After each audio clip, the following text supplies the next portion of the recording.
Assalamualaikum warahmatullahi ta'ala wabarakatuh.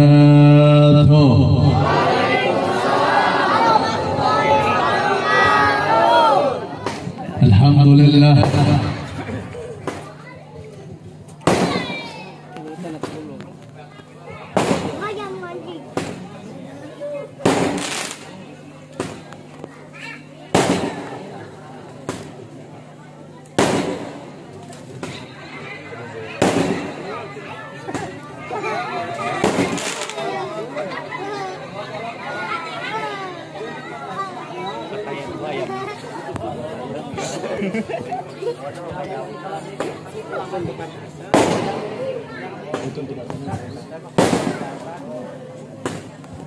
Alhamdulillah al-qawi sultan al-wadih al-burhan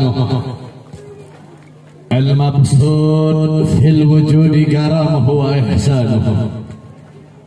Asyhadu an la ilaha illallah wa asyhadu anna sayyidana Muhammadan abduhu wa rasuluhu la nabiyya ba'dahu. Allahumma salli wa sallim wa barik wa karim wa majid wa azim ala sayyidina wa nabiyyina wa maulana Muhammad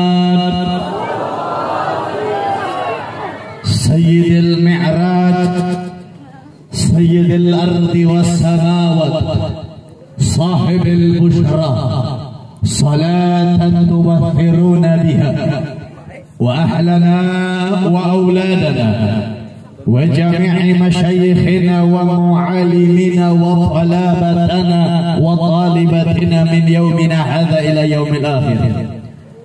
سبحانك لا علم لنا إلا ما علمتنا إنك أنت العليم الحكيم. فرب اشرح لي صدري ويسر لي امري واحلل عقدة من لساني يفقهوا قولي يا فتح يا رزاق. اما بعد الشرفاء والفضلاء yang sama-sama kita muliakan, yang sama-sama kita hormati, kepada segenap para alim ulama, kepada para kiai, kepada para asatidz, para ajangan, para sesepuh, para masyayikh, para orang tua kita sekalian yang hadir pada kesempatan kali ini, wabil khusus daripada keluarga besar Pondok Pesantren Darul Falah, akhina fillah Ki Haji Acep Nur Falah, begitu pula daripada para guru-guru kita, para ustadz, para ajangan, para kiai kita, dan juga sahibul wasilah Abah Asep yang menghadirkan Al-Fagir pada ini malam, dan keluarga besar daripada Bapak Abdul Malik dan Ibu Kuku Prastika yang pada ini malam merayakan acara khitan daripada anaknya, begitu pula daripada tasmiyah anaknya yang kedua. Yang pertama Muhammad Sahal Lutfi, begitu pula daripada Muhammad Daniel Muzaki. Kita doakan mudah-mudahan ini kedua anak Allah jadikan anak yang saleh, berbakti kepada kedua orang tua dan taat kepada Allah Subhanahu wa taala. Dan kita doakan mudah-mudahan para ulama-ulama kita, para kiai, para ustaz, para ajangan, para guru-guru kita selalu senantiasa Allah panjangkan umurnya, Allah sehatkan jasmani dan rohaninya, Allah berkahkan langkah perjuangan dakwahnya. Amin ya rabbal. Begitu pula wabil khusus salam penghormatan saya sampaikan terkhususnya kepada seluruh jamaah hadirin wal hadirat, muslimin wal muslimat, mu'minin wal mu'minat yang hadir pada kesempatan ini malam, yang berkumpul bersama dari dimulainya acara sampai detik ini. Kita bersama-sama mengagungkan Allah, kita bersama-sama memuliakan Allah, kita bersama-sama membesarkan Allah, semua angkat tangannya kita bermunajat kepada Allah. Mudah-mudahan dengan kemuliaannya Lailatul Nisfu Sya'ban, dengan keberkahannya Lailatul Mubarak wa tarikhil mubarak wa Lailatul Mubarak, tidaklah kita pulang dari ini malam kecuali seluruh dosa-dosa kita diampuni oleh Allah Subhanahu wa taala. Dosa keluarga kita diampuni oleh Allah. Dosa ibu bapak kita diampuni oleh Allah. Apabila di antara kita ada yang sedang sakit, mudah-mudahan Allah angkat penyakitnya. Yang sedang susah, Allah berikan kebahagiaan kepadanya. Dan mudah-mudahan dengan berkahnya bulan Sya'ban, bulannya Nabi, tidaklah Allah jadikan kita meninggal kecuali meninggal di dalam keadaan husnul khatimah. Amin ya rabbal. Alhamdulillah. Saudara, alhamdulillah, sama-sama kita panjatkan puja dan puji syukur kehadirat Allah Subhanahu wa taala. Allah yang memberikan kepada kita nikmat yang begitu banyak yang Allah karuniakan kepada kita. Terkhususnya Allah memberikan nikmat sehat wal afiat, sehingga pada ini malam kita hadir pada tempat yang dimuliakan oleh Allah Subhanahu wa taala. Begitupun Allah mengkaruniakan nikmat umur panjang, sehat wal afiat, sehingga kita masih bisa berkumpul pada tempat yang dimuliakan oleh Allah, pada waktu yang dimuliakan oleh Allah, pada bulan yang dimuliakan oleh Allah, yaitu salah satu bulan yang diagungkan oleh Allah, yaitu bulan Sya'ban ataupun bulannya baginda Nabi besar Muhammad. Begitupun dengan bulan Sya'ban ini kita berkumpul pada Lailatul Nisfu Sya'ban, pada malam pertengahan di bulan Sya'ban, yang mana diriwayatkan oleh Nabi bahwasanya pada malam pertengahan bulan Sya'ban adalah bulan yang penuh dengan ampunan dari Allah Subhanahu wa taala, bulan yang penuh dengan rahmat, bulan yang penuh dengan maghfirah. Maka mudah-mudahan dengan berkahnya malam nisfu Sya'ban, Allah jadikan kita semua hamba yang meninggal dalam keadaan husnul khatimah. Amin ya rabbal. Dan pada ini malam juga, saudara, alhamdulillah kita semua berkumpul dimuliakan oleh Allah dalam waktu yang mulia, dalam tempat yang mulia, dalam saat yang mulia. Dan alhamdulillah kalian semua dimuliakan oleh Allah bukan dikarenakan harta yang kalian punya. Karena sejatinya sebanyak apapun harta seorang hamba, sebanyak apapun emas seorang hamba, sebesar apapun rumah seorang hamba, yang namanya harta tidak pernah membuat kita mulia di hadapan Allah. Bahkan yang namanya pangkat, yang namanya jabatan, yang namanya tahta tidak pernah membuat kita mulia di hadapan Allah. Mau pangkatnya seorang RT, mau pangkatnya seorang RW, seorang lurah, camat, bupati, gubernur, anggota DPR, sekalipun jabatannya seorang presiden, pangkat tidak pernah membuat kita mulia di hadapan Allah. Karena kalau seandainya harta membuat kita mulia, maka orang yang paling kaya akan mulia di hadapan Allah, sedangkan orang yang miskin tidak akan mulia di hadapan Allah. Kalau pangkat membuat kita mulia, maka presiden mulia di hadapan Allah, rakyat biasa tidak mulia di hadapan Allah. Karena sejatinya yang membuat kita mulia di hadapan Allah bukan harta, bukan tahta, bukan pangkat, bukan jabatan, sekalipun pangkatnya itu seorang ustaz, sekalipun pangkatnya itu seorang kiai, sekalipun pangkatnya itu seorang haji yang tiap tahun bolak-balik pergi haji, tidak menjamin mulia di hadapan Allah Subhanahu wa taala. Loh, kok bisa begitu, Kami umat Islam Sukabumi ini cinta kepada para ulama, kami cinta kepada para kiai, kami cinta kepada para ustaz karena mereka itu mulia. Maka saudara, jawaban saya, mencintai seorang ulama itu wajib, mencintai seorang kiai itu wajib, mencintai seorang ustaz itu wajib. Tapi ustaz yang mana dulu?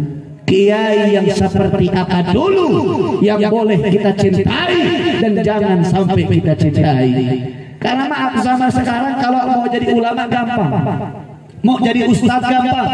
Nggak harus belajar di pondok pesantren, nggak harus belajar agama, nggak harus menimba ilmu agama. Orang tukang judi, tukang maksiat, tukang mabuk, tukang zina, kalau pakai gamis, pakai sorban, pakai imamah, itu bakal dipanggil kiai badai kamana. Itu sudah menjadi hal yang wajar, saudara. Karena banyak orang di zaman sekarang menilai sesuatu hanya dengan pakaian saja. Dan terlebih zaman sekarang itu banyak ulama-ulama karbitan, banyak ustadznya ustadz gadungan. Saya bicara seperti ini sebuah fakta sebagaimana disampaikan dalam syairnya kitab Sofwatuz Zubat. Di syair kitab Sofwatuz Zubat itu disampaikan, wa qala fi syair fa'alimun bi'ilmihi lam ya'malan mu'adzabun min qabli mubadil watan. Fa'alim, seorang ulama bi'ilmihi, dengan ilmunya dimuliakan oleh Allah Subhanahu wa taala. Kiai mulia karena ilmunya, ustaz mulia karena ilmunya, haji ajangan mulia karena ilmunya. Tapi sayang, ilmu tersebut lam ya'malan, tidak diamalkan, tidak dikerjakan, tidak didalamkan.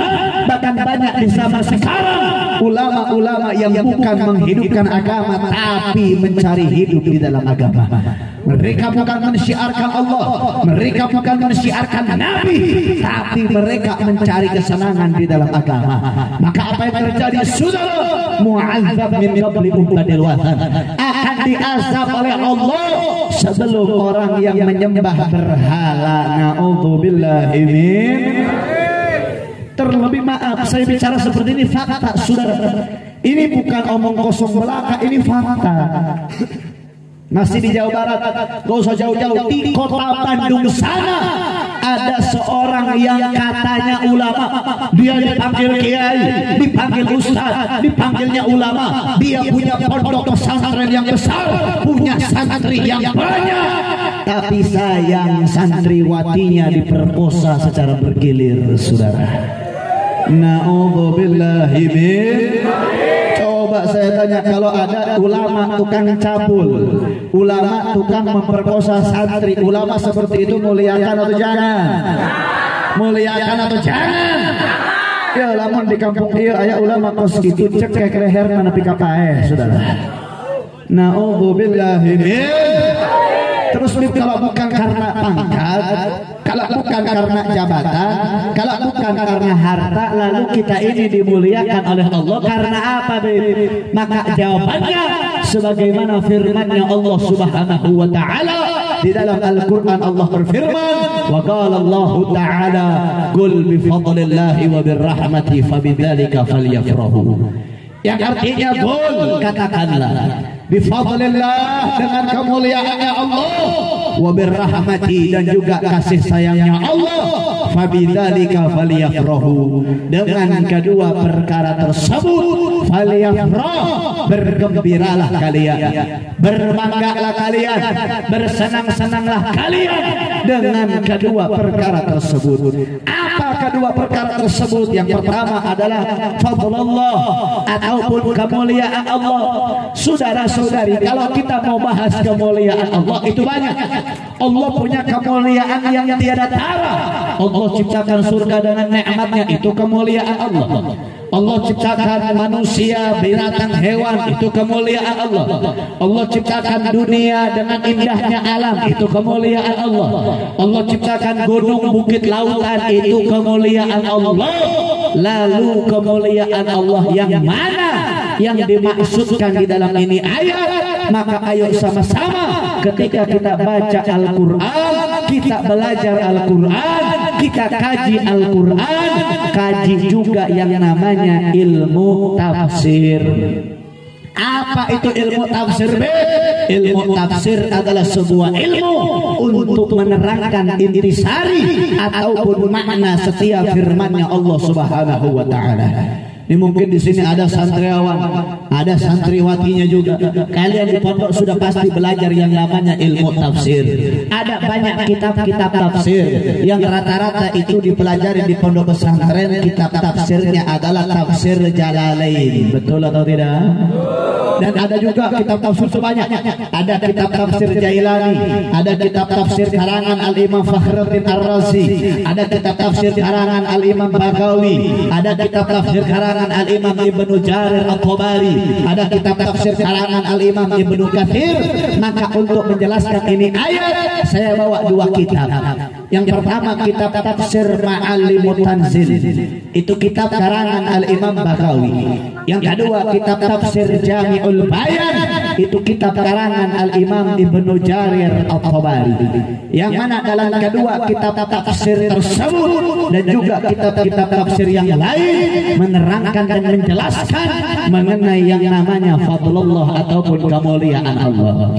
Kemuliaan Allah dalam ini ayat tidak termasuk dari surga dengan nikmatnya, tidak termasuk dunia dengan indahnya Allah, gunung bukit lautan tidak termasuk, tapi dikatakan dalam kitab tafsir tersebut fadlullah fi hadhihi al-ayat fahuwal Qur'an. Kemuliaan Allah di dalam ini ayat adalah Al-Qur'anul Karim. Alhamdulillah. Maka dengan adanya Al-Quran kita diperintahkan oleh Allah untuk bangga dan berbahagia dengan adanya Al-Quran. Bagaimana cara kita bahagia dengan Al-Quran? Yaitu dengan mengamalkan isi daripada Al-Quran dan juga membaca daripada Al-Quran. Pertanyaan saya, semua jamaah jawab yang kompak di rumah, punya Al-Quran apa enggak? Punya apa enggak? Benar. Saya tanya, Al-Qur'annya dibaca apa enggak? Alhamdulillah. Coba saya tanya sama yang ibu-ibu dulu nih. Yang ibu-ibu semua jawab yang semangat tuh. Ibu di rumah punya Al-Qur'an apa enggak? Yang semangat punya apa enggak? Yang belakang enggak ada suaranya punya apa enggak? Semua depan belakang jawab yang kompak, punya apa enggak? Benar. Saya tanya lagi, Al-Qur'annya dibaca apa enggak? Dibaca apa enggak? Tong ngabohong saya guys. Ya katingali di banget ay banget berbohong kabeh ya. Jujur bu, lamun teu jujur ku aing doakeun salakina kawin deui ya. Amin. Coba saya tanya, lamun keur aya sinetron, ibu lebih milih nonton sinetron atau ngaji Al-Qur'an? Sinetron atau ngaji Al-Qur'an? Sinetron, benar. Laras ibu-ibu dah hukum lebih milih sinetron atau mau dilalakina? Pasti lamun Persib bermain mah lebih baik nonton Persib daripada ngaji. Benar. Laras. Ini saudara, ini mah bukan tebak-tebakan atau bagaimana, ini sebuah fakta. Nggak usah, ini bukan bahan canda tapi bahan muhasabah diri kita. Nggak usah tanya orang lain, tanya sama diri sendiri. Berapa banyak kita baca Al-Quran dalam satu hari? Berapa banyak kita pegang Al-Quran dalam satu hari? Mungkin kebanyakan dari kita baca Al-Quran paling sering satu minggu satu kali, itu pun malam Jumat doang. Eta hukum dibacana Yasin doang. Paling jeung malam ayeuna tah Yasin 3 kali. Tapi lamun di luar eta mah boro-boro ngaji Al-Qur'an. Benar teh? Leres teh. Lalu bagaimana kita mau selamat dunia akhirat sedangkan kita melupakan wasiatnya baginda Nabi?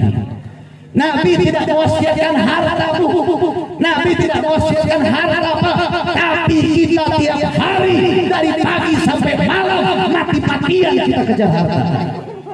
Nabi tidak mewasiatkan dunia. Yang Nabi wasiatkan hanyalah 2 perkara. Yang pertama Al-Quran dan yang kedua adalah sunnahnya baginda Nabi besar Muhammad. Sedangkan kedua perkara tersebut di zaman sekarang kita sudah banyak meninggalkannya. Na'udzubillahi min. Maka ini menjadi ajang. Ini menjadi ajang ketika di bulan Sya'ban itu adalah penutupan daripada amal ibadahnya kita. Dibuka kembali lembaran yang baru. Maka pada lembaran yang baru inilah kita kita sama-sama isi lembaran baru tersebut dengan kebaikan dan ketaatan kepada Allah Subhanahu wa taala, insya Allah. Nah, itu yang pertama, saudara. Sedangkan yang kedua adalah rahmatnya Allah Subhanahu wa taala. Rahmatnya Allah yang membuat kalian mulia di hadapan Allah Subhanahu wa taala. Rahmatnya Allah yang membuat kalian mengenal Islam, mengenal iman, mengenal ihsan. Rahmatnya Allah yang membuat kalian semua masuk ke dalam surganya Allah Subhanahu wa taala. Kalian masuk dalam surga bukan karena salat kalian, bukan karena zakat kalian, bukan karena puasa kalian, bukan karena sedekah kalian, tapi kalian masuk ke dalam surga karena rahmatnya Allah Subhanahu wa taala. Apa rahmatnya Allah? Rahmatnya Allah adalah Allah menjadikan kalian umatnya baginda Nabi besar Muhammad. Karena jadi umat Nabi kita mengenal iman, mengenal Islam, mengenal ihsan. Karena jadi umat Nabi kita tahu sholat, zakat, puasa, haji, umrah itu wajib. Karena jadi umatnya Nabi pada ini malam kita dimuliakan oleh Allah Subhanahu wa taala. Sebagaimana selalu saya sampaikan, alladzi mata'alaq bin Nabi, apapun yang terikat, yang bersandang, yang terkait kepada baginda Nabi itu perkara dimuliakan oleh Allah Subhanahu wa taala. Kalian hadir pada ini malam, yang undang sejatinya bukan saya, bukan ustadznya, bukan sahibul hajatnya, tapi yang mengundang kalian hadir pada ini malam adalah undangan Allah Subhanahu wa taala. Wa man yuridullahu khairan falyufaqihu fiddin. Orang yang dikehendaki kebaikan oleh Allah akan dimudahkan jalan menuju agamanya Allah Subhanahu wa taala. Pada ini malam sama-sama kita basahi lisan kita dari waktu maghrib sampai detik ini. Kita basahi lisan kita bersolawat kepada Nabi, kita basahi lisan kita dengan ayat-ayat suci Al-Quran. Maka itu lisan yang basah dengan Al-Quran, yang basah dengan solawat adalah lisan yang akan basah dengan telaganya Nabi di surganya Allah Subhanahu wa taala. Jiwa kalian, raga kalian yang pada ini malam alhamdulillah hadir pada ini malam, duduk pada ini tempat, itu adalah jiwa yang akan berkumpul bersama Nabi di surganya Allah Subhanahu wa taala. Amin ya rabbal. Alhamdulillah. Ini saya tanya, kira-kira mau dilanjut apa enggak? Lanjut. Udah jam 11. Lanjut. Alhamdulillah bahala mah aing saring karyanya. Nah mah geus jarang geus lila teu kapanggih deui jeung ibu-ibu bapak-bapak di dia ya. Biasa nama unggal-unggal mah saminggu teh aya pasti sakali mah ka dieu. Tapi ayeuna mah geus jauh abi teh geus jadi orang Bogor deui. Geus pindah ka Ciamis. Alhamdulillah. Doakeun sing Ciamis berkah jeung nabinya. Amin ya rabbal. Saudara, mengenai pembahasan masalah khitan dan juga tasmiyah insyaallah akan saya bahas di akhir. Terlebih bahasan yang penting itu adalah pendidikan anak di zaman sekarang. Nah ini kan kita sama-sama berkumpul dalam rangka tasmiyah seorang anak dan juga daripada syukuran sunatan seorang anak. Ini penting saudara, sebetulnya memang penting dibahas untuk di zaman sekarang. Tapi sebelum pembahasan menuju kepada poin utama, saya ingin sedikit membahas mengenai Isra wal Mi'rajnya baginda Nabi besar Muhammad. Kenapa saya ingin bahas mengenai masalah Isra wal Mi'raj sedangkan bulan Rajab sudah tertinggal? Saya nggak bakal bahas panjang lebar enggak, tapi saya bahas yang penting-pentingnya saja yang terkadang masih menjadi kesalahpahaman di antara umat di zaman sekarang. Saudara, penjelasan Isra wal Mi'raj ini adalah sebuah penjelasan yang sangatlah kompleks, yang tidak bisa kita bahas, tidak bisa kita jelaskan hanya dengan berlandaskan akal logika. Itu nggak bisa, karena sejatinya Isra wal Mi'raj itu harus dibahas merujuk kepada dalilnya Allah dan juga merujuk kepada dalilnya Nabi ataupun pendapatnya para ulama. Dan sudah pasti kalian sudah pasti diajarkan. Kalian ketika kemarin di bulan Rajab sudah pasti di kampung ini ada peringatan Isra wal Mi'raj, betul? Dan sudah pasti disampaikan oleh para ulama-ulama kita. Jadi sebetulnya saya hanya ingin mengambil beberapa poin untuk meluruskan beberapa pendapat dan stigma yang beredar di masyarakat zaman sekarang. Saudara, kalau kalian pengen tahu lebih detail, pengen tahu lebih dalam mengenai masalah Isra wal Mi'raj, kitab-kitab tentang Isra wal Mi'raj itu banyak. Ini panggung nih, dari kanan kiri depan belakang, ini panggung jadi wadah, jadi tempat untuk menampung kitab tentang Isra wal Mi'raj. Ini panggung gak bakal cukup. Saya saja di rumah tuh satu lemari ada khusus lemari tentang Isra wal Mi'raj. Itu tingginya 100 cm, panjangnya 80 cm. Satu lemari full dengan kitab, bukan kitab fikih, bukan kitab hadis, bukan kitab tafsir. Apa kitab tafsirnya ada, tapi itu kitab tentang Isra wal Mi'raj semuanya. Semua tentang Isra wal Mi'raj. Mungkin rata-rata yang dipelajari para santriawan-santriawati kitabnya itu adalah judulnya Hasyiyah Ad-Dardir ala Qissatul Isra. Itu kitab karangan Al-Imam Abdul Barakat Ahmad Ad-Dardir. Nah, saya tanya di kampung ini Maulid Barzanji dibaca apa enggak? Barzanji baca apa enggak? Alhamdulillah. Ada satu kitab namanya Tajul Ibtihaj ala Nuril Wahaj. Itu kitab karangan Al-Imam Ja'far bin Ismail bin Zainal Abidin Al-Barzanji. Ada juga kitab karangan saya punya guru Sayyidil Habib Muhammad bin Alwi bin Abbas Al-Maliki. Saya punya guru Sayyidil Walid Al-Habib Umar Abdurrahman Al-Habib Umar Abdul Aziz bin Abdurrahman Syahab.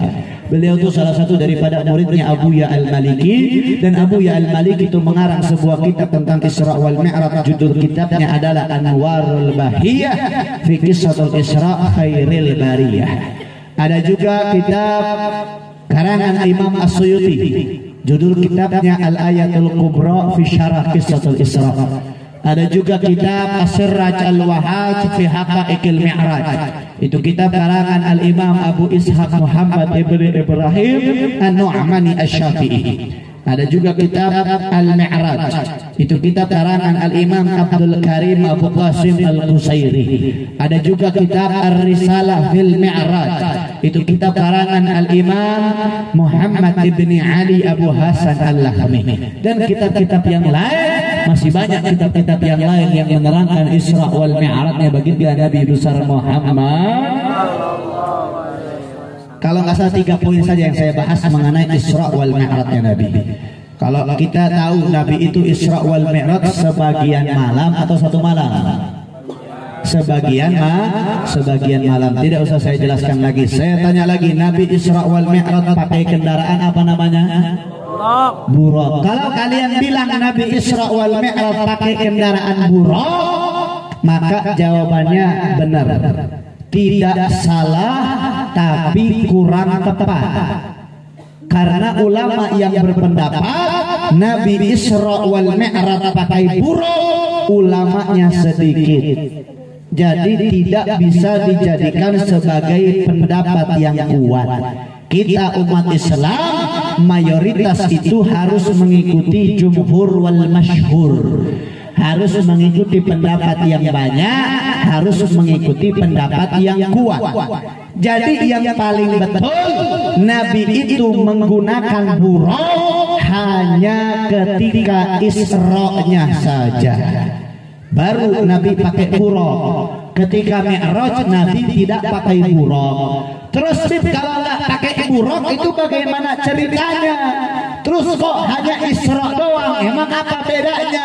Saudara, Isra itu perjalanan dari Baitul Maqdis menuju Baitul Haram.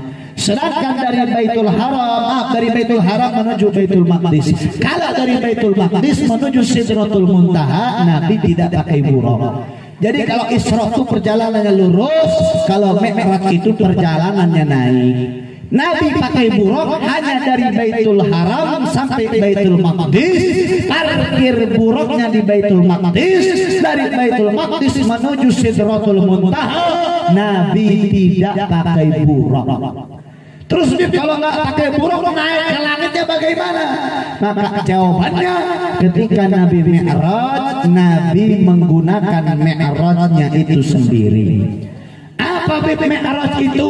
Maka dijelaskan oleh para ulama, al-Mi'raj huwa sulamur rabbani alladzi alaihi uruju ila sama.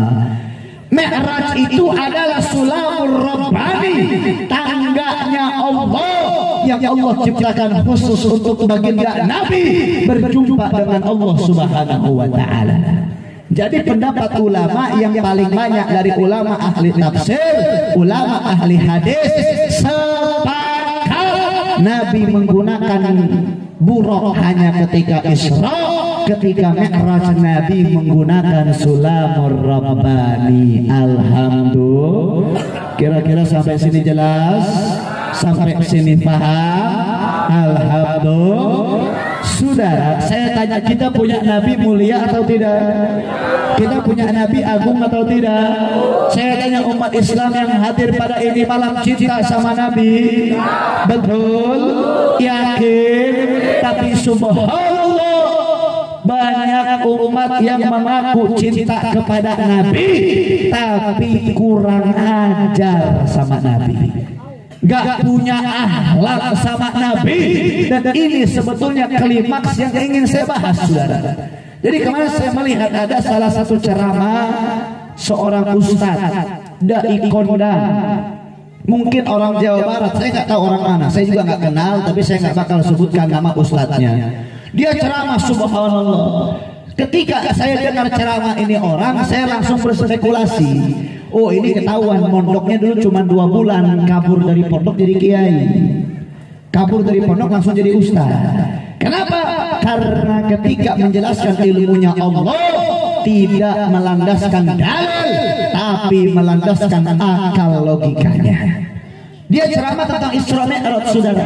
Dia bilang begini, ada 2 poin yang menjadi permasalahan. Dia bilang begini. Yang pertama, dia bilang dulu ketika Nabi Isra wal Mi'raj, sebelum Isra wal Mi'raj dadanya Nabi itu dibelah. Ketika dadanya Nabi itu dibelah, hatinya Nabi dibersihkan dari kotoran. Na'udzubillahi min. Ini sesuatu yang salah, saudara. Betul, memang dadanya Nabi dibelah, betul. Jangan pun sebelum Isra Mi'raj, ketika Nabi lagi kecil saja dadanya Nabi itu dibelah. Dibersihkan hatinya Nabi, betul. Tapi dibersihkan dari sesuatu yang bersih, bukan dibersihkan dari kotoran. Kalau bilang hatinya Nabi dibersihkan dari kotoran, maka itu telah jatuh kepada istihza ataupun penghinaan. Nabi itu khairul bashar, khairul makhlukat, sebaik-baiknya ciptaan, maksum, terbebaskan dari dosa. Nabi gak punya dosa, apalagi kotoran hati. Kalau saya punya kotoran hati, kalian punya kotoran hati. Apa kotoran hati? Sifat iri, hasud, dengki, sombong. Itu kotoran hati. Sedangkan Nabi terjauhkan dan terbebaskan daripada yang namanya sifat-sifat tersebut ataupun kotoran hati. Dan subhanallah, yang bikin saya gak enak hati ketika dia menceritakan kisah Isra wal Mi'rajnya Nabi, dia pakai bahasa begini. Si Muhammad kieu. Muhammad kieu. Subhanallah. Ini dia panggil nama Nabi dengan namanya saja dan menggunakan kalimat si untuk panggil namanya Nabi. Ini sesuatu hal yang kurang ajar, saudara. Terus ada lagi mungkin jamaahnya yang membela. Emang apa masalahnya? Kan itu cuma menyebutkan namanya doang. Kan secara logika itu tidak menjadikan masalah. Yang penting tetap bersama sama Nabi. Maka saya jawab juga itu sebuah masalah. Dia bilang logikanya tidak masalah, maka saya jawab pakai logika juga. Apa jawaban dalam logika saya tanya semua jamaah yang hadir, kita dari kecil sampai sekarang diajarkan yang namanya sopan santun, betul? Memuliakan yang tua, menyayangi yang itu namanya sopan santun, betul? Terlebih subhanallah, orang Sunda ini diajarkan sopan santunnya itu menjadi nomor satu, apalagi dalam bertutur kata, betul atau tidak? Dan ada satu hal yang menarik buat orang Sunda. Apa hal yang menarik? Sundanya Sukabumi itu nggak bisa sama dengan Sundanya Bogor. Sundanya Sukabumi nggak bisa sama dengan Sundanya Banten. Sundanya Sukabumi nggak bisa sama dengan Sundanya Ciamis. Setiap daerah di Jawa Barat punya keanekaragaman dalam bahasanya, betul atau tidak? Dan subhanallah, orang Sunda di bahasanya banyaknya bukan main.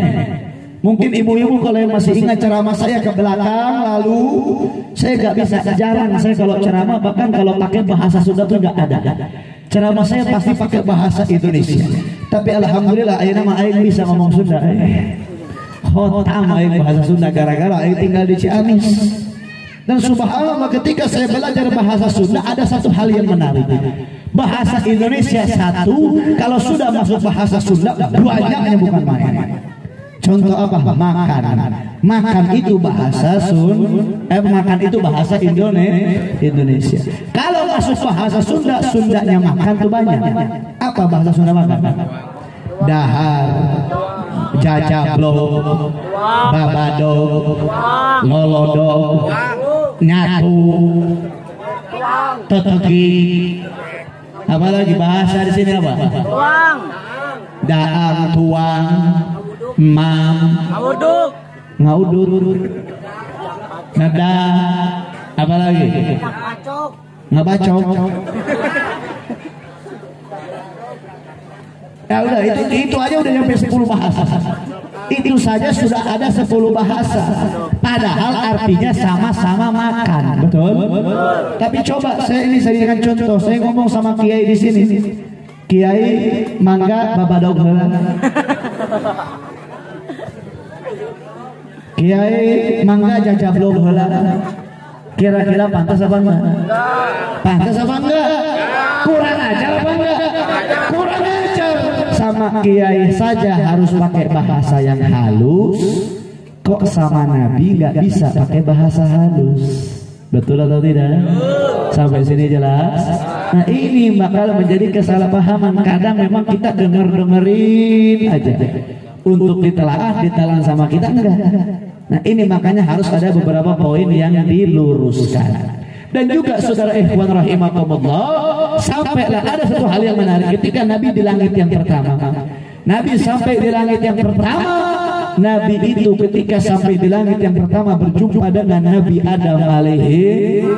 Ketika Nabi Adam melihat kedatangan Nabi Adam menyambut dengan kata-kata ni'mal maji'u ja. Semulia-mulia tamu telah datang, seagung-agungnya tamu telah datang. Siapa tamu yang mulia? Yaitu baginda Nabi besar Muhammad. Begitupun Nabi Adam kembali menyambut dengan sebuah syair, marhaban bi khalifatus saleh min ibni saleh. Selamat datang pemimpin yang saleh dari anak keturunanku yang saleh. Alhamdulillah. Sampailah kita punya Nabi di langit yang pertama. Setelah berjumpa dengan Nabi Adam, menengoklah Nabi ke kanan. Ketika Nabi nengok ke kanan, zatu raihatun thayyib, Nabi melihat ruh arwah thayyib ataupun ruh umatnya Nabi yang masuk ke dalam surganya Allah Subhanahu wa taala. Alhamdulillah. Dan ketika Nabi melihat umatnya dalam surga, dhahika wastabsyar, Nabi senang, Nabi bangga, Nabi bahagia. Kenapa Nabi senang? Karena sesuai dengan cita-cita baginda Nabi besar Muhammad. Nabi tidak bercita-cita kalian memperbanyak uang, enggak. Nabi tidak bercita-cita kalian memperluas, memperbanyak harta, enggak. Yang Nabi cita-citakan cuma satu. Apa cita-citanya Nabi? Wallahi la arda ahadan ummati finnar. Demi Allah aku tidak ridha, kata Nabi, satu umatku masuk ke dalam nerakanya Allah Subhanahu wa taala. Itu cita-citanya Nabi. Maka mudah-mudahan kita semua yang hadir pada ini malam termasuk orang-orang yang dicita-citakan oleh baginda Nabi, termasuk golongan ashabul yamin yang masuk ke dalam surganya Allah Subhanahu wa taala. Amin ya rabbal. Sebenarnya ketika Nabi nengok ke kiri, khazina wa baka. Nabi sedih, Nabi nangis. Kenapa Nabi bersedih? Karena Nabi melihat umatnya Nabi yang masuk ke dalam nerakanya Allah Subhanahu wa taala. Tadi Habib bilang Nabi itu enggak ridho satupun umatnya masuk ke dalam neraka. Kenapa sekarang malah Habib bilang Nabi melihat umatnya itu di dalam neraka? Saudara, insya Allah semua yang hadir pada ini malam, yang berkumpul pada ini tempat, masuk ke dalam surganya Allah Subhanahu wa taala. Tapi satu acan sia asup ke surga disesela di neraka. Sakumaha sia loba dosa berarti sakit ulila sia di neraka. Matakna entong ngalobakeun kana lobakan amal ibadah abe asup kasur. Amin ya rabbal. Dan ketika Nabi melihat umatnya Nabi di dalam neraka, Allah berikan pemandangan-pemandangan kepada Nabi. Salah satu pemandangan yang Nabi lihat, mawahunayhatan. Nabi maju sedikit, fa idza bi akhainatin 'alaiha lahmun musyarrah lam yaqrabu ahadan. Nabi melihat ada satu nampan, ada satu hidangan, ada satu jamuan yang isinya daging yang lezat, daging yang nikmat, makanan yang lezat, makanan yang nikmat yang sudah ditaruh di atas meja.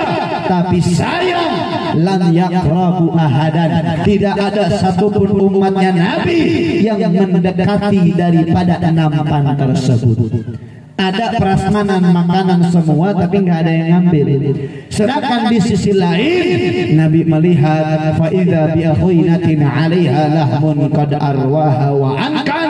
Nabi melihat ada satu nampan, isinya daging yang busuk, hidangan yang sudah basi, makanan yang sudah begitu bau, tapi banyak umat Nabi yang makan dari nampan tersebut. Ibarat kata nih, ada minuman jelek, contoh saja, ada minuman jelek, jangan menariknya, contoh ada minuman jelek, air kotor, comberan segala macam, ada airnya nikmat, airnya bagus, kita malah minum air yang kotor, masuk akal atau tidak? Wajar apa enggak? Orang gila aja pasti cari makanan yang enak. Itu orang gila. Ini ada yang enggak enak malah dimakan, yang enak malah dibuang. Makanya karena tidak wajar, Nabi bertanya kepada malaikat Jibril, ya Jibril, man haula? Wahai Jibril, siapa mereka? Maka dijawab oleh malaikat Jibril, ya Rasulullah, haula min ummati yatrukunal halal wa ya'tunal haram. Wahai Rasul, mereka itu adalah umatmu yang diazab oleh Allah, yang mana ketika hidup di dunia yang halal mereka buang, yang haram mereka makan. Coba saya tanya, zaman sekarang yang halal dibuang, yang haram dimakan banyak atau dikit? Yang halal dibuang, yang haram dimakan banyak atau dikit? Banyak apa dikit? Banyak, sudah. Contohnya apa? Contoh.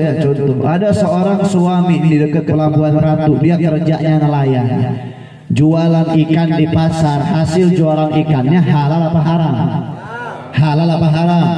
Diberek ke pamajikan, pamajikan nerima. Halal apa haram? Halal apa haram? Geus aya nu halal, si ibu karah nyokot tu haram nginjem ka Bang Emo.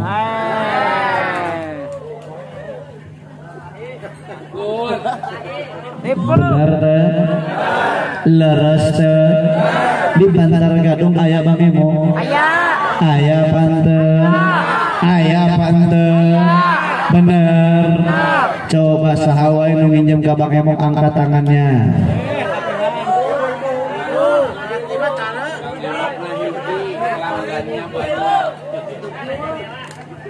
Subhanallah, ibu-ibu di sini suci semua. Bukan suci tapi sok suci depan saya. Coba ibu saya tanya semua jawab yang kompak. Pinjam sama Bang Emok halal apa haram? Halal apa haram? Geus nyaho haram kunaon dicokot. Butuh lain butuh tapi hirupna teu bersyukur. Ningali tatangga boga TV anyar, hayang meuli TV anyar deui. Ningali tatangga boga motor anyar, hayang meuli motor deui. Teu boga duit kajen pokona mah nginjem heula we ka Bang Emo. Bener teu? Leres teu? Yang geus kieu we nya didoakeun ku aing nya. Saha wae nu nginjem ka Bang Emo sing dihutangna sing Bang Emokna dilunaskeun ku Allah. Nu amin betul nu nginjem. Kajebak siapa aingnya? Wah nu ngaku dijebak ku aing. Ibu coba saya tanya Bu, minjam sama Bang Emok tuh halal apa haram? Haram karena ada riba. Riba itu yang buat haram. Jangan perlu minjam sama Bang Emok Bu. Kalau ibu minjam sama saya, minjam duit saya buat modal usaha, saya kasih 10 juta. Tapi saya bilang Bu, tolong nanti dicicilnya lebihin ya. Jadilah ketika dicicil dibalikin jadilah 12,5 juta.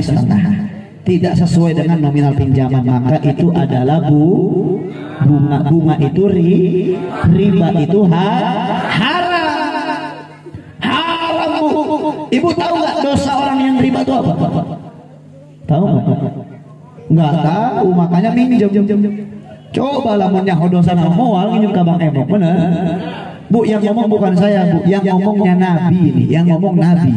Dosa orang yang riba itu 33 tingkat dosanya Bu. Dari yang paling ringan sampai yang paling pedih. Dari yang paling ringan sampai yang paling parah, itu dosanya ada. Dosa yang paling ringan minjem sama Bang Emok itu paling ringannya sama seperti berzinah dengan orang tua sendiri. Bapak-bapak riba sama zina dengan ibunya. Yang perempuan riba sama zina dengan bapaknya. Na'udzubillahi min tahbu eta karana dosa riba. Kira-kira geus nyaho dosana arek nginjem deui moal. Arek nginjem deui moal. Arek nginjem deui moal. Arek nginjem deui moal. Ya, ibu-ibu kabeh di dia ya, ikutin perkataan saya, siap? Benar. Semua ibu-ibu ikutin, bapak-bapak yang juga boleh, kalau yang mau ikut boleh. Ikutin semua perkataan saya. 1, 2, 3. Saya berjanji.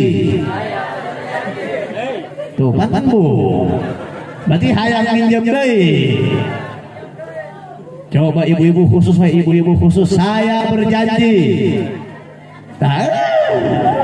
Memang beuki kan riba teh beuki, budak-budak di dieu mah nya. Ya Bu, tanggung jawab aing mah tanggung jawabnya, tanggung jawab lamun ke di akhirat diazab ku Allah nya. Na'udzubillahi min. Bu, ieu mah bila perlu ya bapak-bapak nak kudu kompak ieu. Ngomong kalurah di dieu tah. Pas arek kasus ka kampung Pangkalan, bila perlu langsung dipasang Bang Emok dilarang masuk. Kudu nama gitu, bener teh. Eta contoh itu jadi ayat ada yang halal malah ngambil yang haram. Contoh yang kedua saya tanya, nikah itu halal apa haram? Nikah halal apa haram? Kalau nikah lagi halal apa haram? Halal. Halal. Halal. Kalau digabungkan halal yang haram, nikah lagi halal apa haram? Halal. Coba saya tanya sama yang bapak-bapak dulu ya. Pak, kalau nikah lagi bapak halal apa haram? Halal. Halal. Halal. Sepakat? Sepakat. Coba saya tanya sama ibu-ibu. Bu, kalau suaminya nikah lagi halal apa haram? Halal apa haram? Haram. Kedeng tak bisa aing menerima ya. Kadang bisa ya, tak bisa dicicingkan mungkin ya. Bu, yang namanya laki-laki kalau nikah lagi itu hukumnya halal. Halal kalau ada. Saya ngomong ada tadi. Kalau Ada. adil, kalau nggak adil halal apa haram?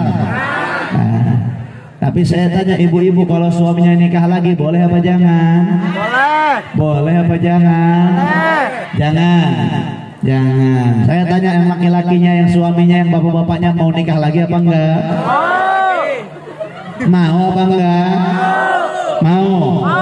Tapi pamajikan pengizinan kumaha? Belajar ke aing, belajar ke aing. Ya. Bapak-bapak belajar ke suhu ya, diajarkan ku aing. Ya, Pak, diajarkan ku aing nya cicing si awewe. Diajarkan Pak, tinggali aing Pak. Rukun pernikahan adali. Yang pertama mempelai laki-laki, betul? Yang kedua mempelai perempuan, betul? Yang ketiga itu wali. Yang keempat itu saksi. Yang kelima itu ijab, betul atau tidak? Tidak ada rukun pernikahan izin dari istri pertama. Jadi.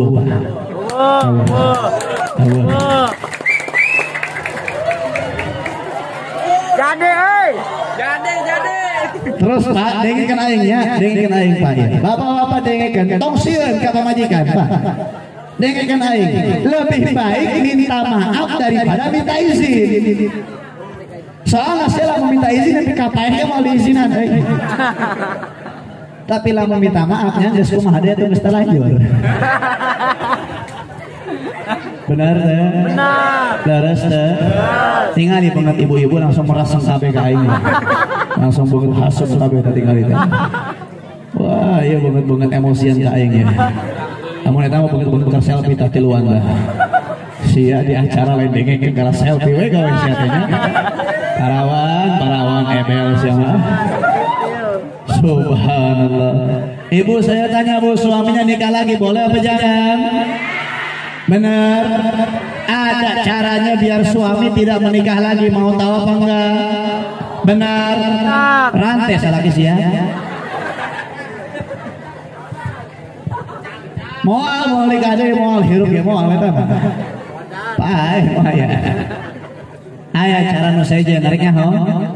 Nasehatin Bu. Kalau suaminya pengen nikah lagi, nasehatin. Dan memang kadang semua laki-laki begitu, mata jelalatan genit kemana-mana. Semua laki-laki kecuali saya. Ya, satu ngalusan diri sorangan banyak. Semuanya Bu, nasehatin kalau suami pengen nikah lagi, nasehatin. Nasihatnya kayak bagaimana Bibit? Ini cara menasehati suami yang pengen nikah lagi. Ngomongnya begini Bu. Lamun arek nikah di nya geus sok lah. Neng redo diredo-redokeun ku aing. Tapi dengekeun heula satu acan nikah deui dengekeun heula neng. Ieu cek Habib dah. Cek ustaz kayak gitu. Seorang suami tugasnya itu mengajak istri ke dalam surga, betul? Betul apa enggak? Tapi seorang suami tidak bisa mengajak istrinya ke dalam neraka. Gak bisa. Jadi misalkan ibu soleh, ibu soleha, ahli ibadah, ahli surga, ahli zikir, ahli surga, pas mau masuk ke dalam surga, boga salaki tukang judi, boga salaki tukang maksiat, boga salaki tukang zina. Si salaki ibu mah asup ka neraka, ibu mah tetap asup ka surga. Carita salaki narik pamajikan ka neraka. Tapi sebaliknya, seorang istri tidak bisa mengajak suami ke dalam ke dalam surga, tapi seorang istri bisa menarik suaminya ke dalam neraka. Kenapa seorang istri bisa menarik suami ke dalam neraka? Kalau bapak-bapak ahli ibadah, ahli surga, ahli sedekah, pas mau masuk ke dalam surga, boga pamajikan tak bisa ngajaga jumur, boga pamajikan tak bisa ngajaga hati, boga pamajikan teu bisa ngajaga aurat, boga pamajikan osok ngagibah wae, si pamajikan asup ka neraka bakalan lantaran eta narik suamina ka neraka. Kunaon? Lantaran teu cara ngadidik kana pamajikan. Bayangkeun tah, jadi ibu-ibu bejagan kieu ka suami nu arek nikah deui tah, bayangkeun hiji pamajikan hungkul bisa narik bapak ka neraka komodi opat. Lain ditarik ke itu aing. Dileleupkeun sia di neraka ku aing. Pea sia ku aing. Tah eta kana sehat jeung lalaki nu arek nikah deui nya. Tapi lamun aing dinasehatkeun pas kitu moal mempan deui. Alhamdulillah. Jadi biar adil Bu ya, adil enggak? Adil. Yang satu saya bela ibu-ibu, saya bela juga bapak-bapak buat nikah lagi. Jadi lamun aing balik di dia, bapak-bapak ibu-ibu gelut di imah lain urusan aing. Eta mah tanggung jawab sorangan we nya. Alhamdulillah. Nah, itu saya tanya, kita kembali ke topik nikah itu halal apa haram? Halal. Kalau kawin halal apa haram? Halal. Kawin halal apa haram? Halal. Kawin halal. Kawin bu kawin. Beda jeung nikah. Kalau kawin tidak ada penghulu, tidak ada wali, tidak ada saksi, tidak ada ijab kabul. Naon bahasa kasarnya kububul kebo. Tah eta tah bahasa kawin. Jadi kawin teh halal apa haram? Zaman ayeuna loba nu kawin, loba nu nikah. Kawin. Benar. Nyaho di mana sih?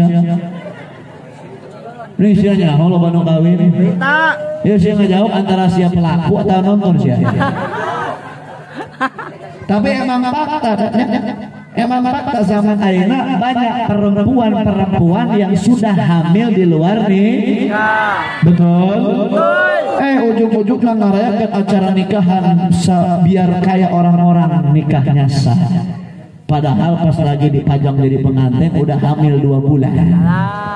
Loba ada kos gitu zaman ayeuna bener. Pacaran sama kita hamil sama orang lain. Na'udzubillahi min. Bahkan kemarin saya melihat satu berita betul-betul bikin saya sakit hati. Nangis saya lihat itu berita. Betul-betul sedih saya lihat itu berita. Apa berita yang saya lihat? Saya lihat itu berita di TikTok saudara. Aing kadang-kadang nge-scroll TikTok ujuk-ujuk kayak berita kos gitunya. Terus akhirnya naon? Saya lihat ada berita di Jawa Timur, 3 orang anak laki-laki berumur 8 tahun memperkosa anak perempuan sekolah TK umurnya 5 tahun. Gelo teh? Eta budak leutik awewe ya, anggaplah ieu nya contoh nauzumin zalik aya contoh unggulnya. Ieu budak leutik kos kita 5 tahun umurna. Geus diperkosa ku lalaki umurna 8 tahun. Meureun kos kita 8 tahun tah. Ya di surat ge meureun can. Kencing ge can lurus. Geus bisa memperkosa anak batur. Bayangkan eta zaman aing baheula 8 tahun, aing 8 tahun aing. Baheula aing main gundu keneh. Main koleci keneh. Main layang-layang keneh, tapi ayeuna budak leutik 8 tahun geus bisa memperkosa batur. Coba saya tanya, itu anak bisa memperkosa anak orang tuh? Itu anak kecil bisa memperkosa tuh dapat pemikiran seperti itu dari mana? Dari HP. Zaman ayeuna ibu-ibu boga anak kos kieu dibere HP teh. Tong nyalahkeun anak kurang ajar ka kolot, lain sasahan ngajarkeun tapi kolot ngajarkeun anakna kurang ajar. Lantaran dibere HP. Pak Bu, budak-budak kos kieu nu leutik-leutik keneh can pantes megang HP can. Sakabe di HP bisa diakses. Nu alus bisa diakses, nu core ge bisa leuwih diakses. Gara-gara HP akhlaknya rusak, wani ngalawan ka kolot, bener teh? Leres teh. Kira-kira dibere deui teh? Dibere deui teh? Wow. Henteu da kolot-kolot ayeuna mah lemah kabeh. Lemah pendidikan. Tahu enggak lemah pendidikan? Zaman sekarang banyak akhlak anak yang kurang ajar, banyak akhlak anak yang buruk, bukan yang mengajarkan orang lain, bukan. tapi pendidikan orang tuanya tidak becus mendidik anaknya.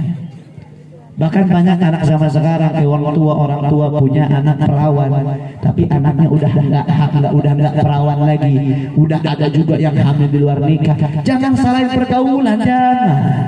Tapi orang tuanya yang mendidik anaknya tidak becus.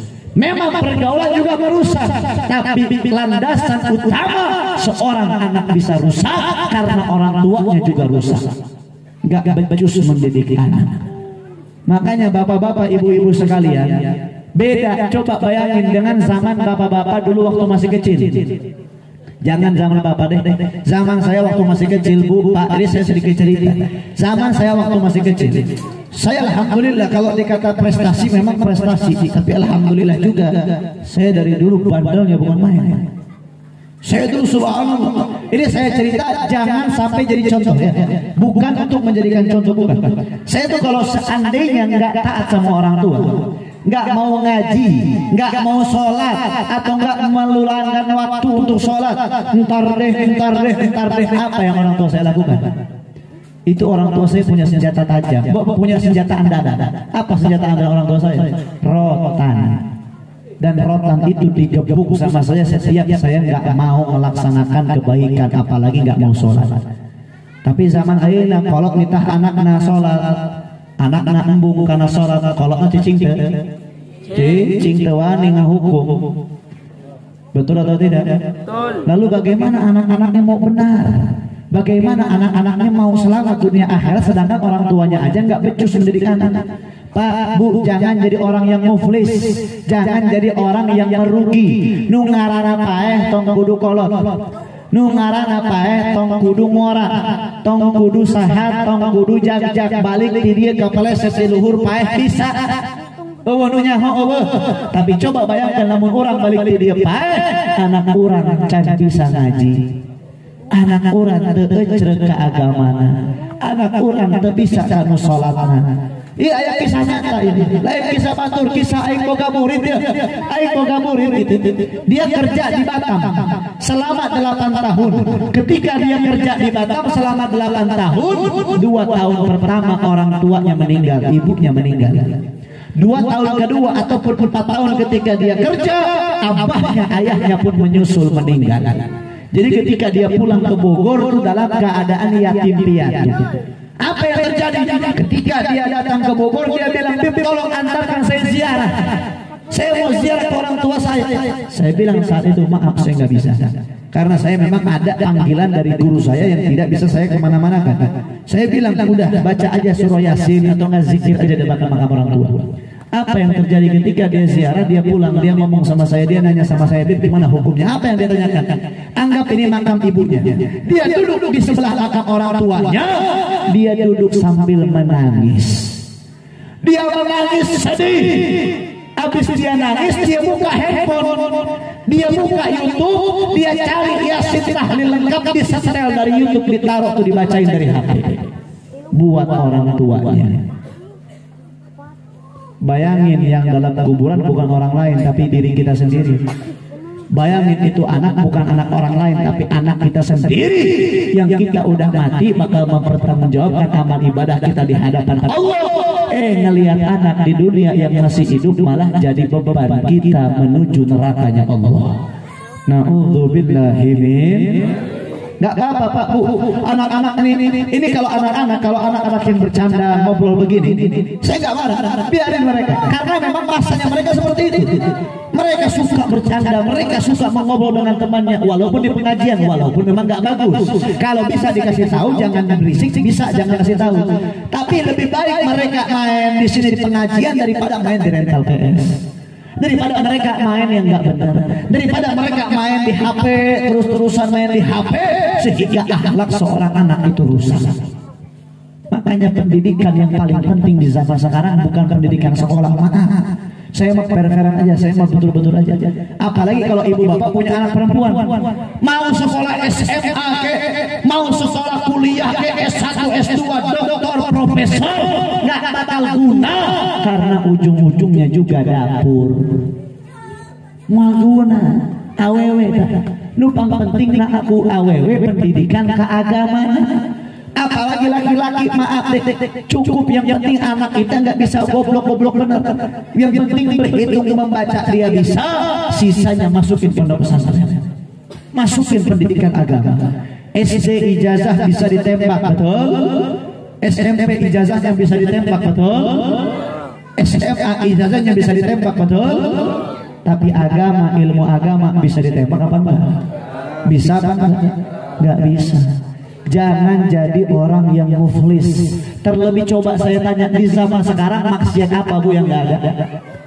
Judinya ada apa enggak? Bahkan dipermudah di HP juga udah bisa judi sekarang. Zinahnya ada apa enggak? Maksiat yang banyak seperti mencuri ada apa enggak? Banyak udah. Maksiat udah banyak di zaman sekarang. Lalu kalau bukan kita yang menjaga keluarga kita, mau siapa lagi? Kalau bukan sekarang, mau kapan lagi? Bu, Pak harus keras sama anak. Keras bukan berarti benci, tapi keras di sini adalah tegas agar anak kita tidak terjerumus ke dalam lubang syaitan. Na'udzubillahi min. Saya kadang suka miris ingat anak-anak di pinggir jalan yang kadang yang kadang dia ngamen segala macam, orang tuanya ada, bahkan dipekerjakan sama orang tuanya. Saya miris. Jangan sampai kita jadi orang yang menyesal tidak bisa mendidik anak-anak kita menuju agamanya Allah. Sekolah menurut saya penting, tapi tidak terlalu penting. Yang lebih penting itu pendidikan agamanya. Yang lebih penting itu pendidikan daripada akhlaknya. Makanya apa yang disampaikan oleh imam besar kita, Habib Muhammad Rizik Syihab, beliau selalu menyampaikan revolusi akhlak. Apa maksud daripada revolusi akhlak di sini? Yaitu merevolusi akhlak semua manusia. Sebagaimana kita punya nabi diutus oleh Allah, innama bu'ithtu liutamima makarimal akhlak. Sesungguhnya aku, kata nabi, diutus oleh Allah untuk menyempurnakan akhlak yang mulia. Dan akhlak itu nggak ada diajarin di SD, tidak ada akhlak diajarkan di SMP, di pondok pesantren. Makanya ada pondok pesantren Darul Falah. Bersyukur di kampung kita ada pondok pesantren yang lain juga. Ibu-ibu punya anak, masukin bu ke pondok bu, karena investasi terbaik. Sebagaimana dalam hadisnya Nabi dikatakan, idza mata bna adam in qata amaluhu illa min salasin. Ketika kita semua meninggal, terputuslah amal ibadah kita kecuali 3 perkara. Yang pertama sedekah jariyah. Kita sedekah ada masjid, kita sedekah ada majelis, kita sedekah sama yatim piatu, itu sedekah jariyah. Sedekah yang berkepanjangan. Yang kedua, ilmu yang tafa'ubi, ilmu yang bermanfaat. Ibu-ibu sudah saya kasih tahu nih, ilmu pada ini malam begini. Ibu memanfaatkannya, mengamalkannya. Ibu dakwahin lagi ke orang. Tah, cek Habib kieu. Tah, cek Ustaz kieu. Itu ilmu yang bermanfaat. Dan juga yang terakhir adalah al-waladun salih yad'u lah. Seorang anak yang saleh-salehah yang mendoakan kedua orang tuanya. Bu, kalau kita meninggal, Pak, yang nolong kita cuma keluarga kita. Yang nolong kita cuma keluarga kita. Maaf. Kalau misalkan kita selaku laki-laki, kita meninggal duluan, istri kita masih kemungkinan bisa nikah lagi. Dia lupa sama kita.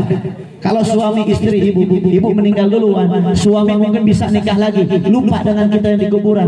Tapi anak tidak pernah lupa kepada orang tuanya. Anak yang selalu mengingat kedua orang tuanya. Anak yang selalu mendoakan kedua orang tuanya.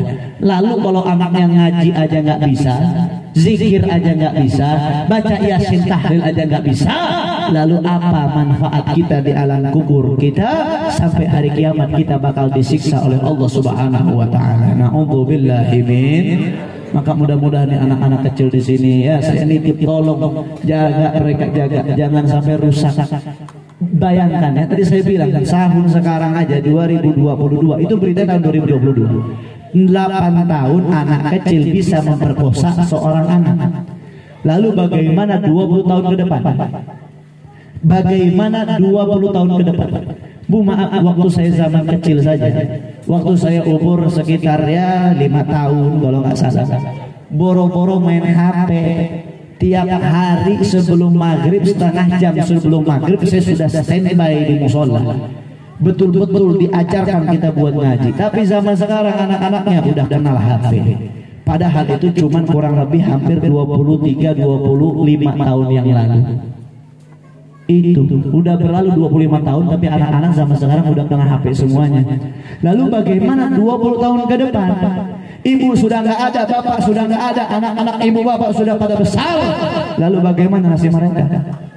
Kalau bukan kita yang menjaga dari sekarang, mau siapa lagi, mau kapan lagi? Ya, maka mudah-mudahan anak-anak kita semua yang hadir di sini Allah jadikan anak-anak yang soleh dan soleha, yang taat kepada Allah, yang cinta kepada Allah, yang cinta kepada syariat, menjadi anak-anak ahli surganya Allah. Amin ya rabbal alamin. Alhamdulillah. Sekarang sudah mau jam 12 malam. Bu, sebelum saya